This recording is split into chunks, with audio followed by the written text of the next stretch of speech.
Disputing a hard inquiry on Credit Karma involves contacting the credit bureaus directly, as Credit Karma itself doesn't handle disputes. Here's a step-by-step guide to disputing a hard inquiry. Access your credit report. Log in with your Credit Karma account. Navigate to your credit report to identify the hard inquiry you want to dispute. Gather information. Note down the details of the hard inquiry, including the date and creditor information. Contact the credit bureaus. You'll need to dispute the hard inquiry with the credit bureaus where the inquiry appears. You can do this online, by mail, or over the phone. Credit Karma provides links to the dispute pages of these bureaus. File a dispute online. Equifax. Go to the Equifax dispute page and create an account if you don't have one. Follow the instructions to file a dispute. Experian.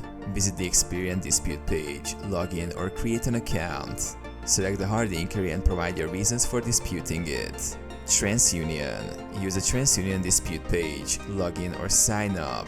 Locate the hard inquiry and submit your dispute. Provide documentation.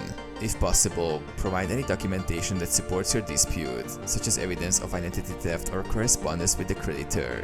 Submit the dispute. Complete and submit the dispute form. Keep copies of all communications for your records. Follow up. Monitor your dispute status through the credit bureau's websites or through updates from Credit Karma. The credit bureaus typically take up to 30 days to investigate and respond.